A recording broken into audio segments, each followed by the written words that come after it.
এরপর কি কর্মসূচি বাস্তবায়ন হবে সেটা আমাদের বোধগম্য নয়, সেটা তাদের উপর ছেড়ে দিলাম। তাদের চিন্তা চেতনা সরকারের সর্বোচ্চ মহলের সিদ্ধান্তের উপর নির্ভর করবে আমাদের পরবর্তী কার্যক্রম, পরবর্তী সিস্টেম।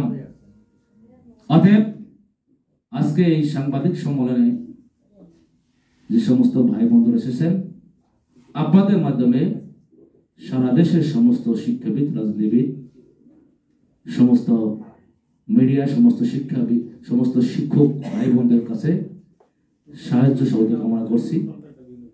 এখন সাংবাদিক সম্মেলনের সম্মানিত আহ্বায়ক জনাব শামসুল আলম ভাই আজকের এই সংবাদ সম্মেলনের বক্তব্য পেশ করবেন। এরপরই আমি সদস্য সচিব মাওলানা মোহাম্মদ আল আমিন আমি লিখিত কর্মসূচি এবং আজকের সংবাদ সম্মেলনের প্রেস ব্রিফিং পেশ করব ইনশাআল্লাহ। আসসালামু আলাইকুম।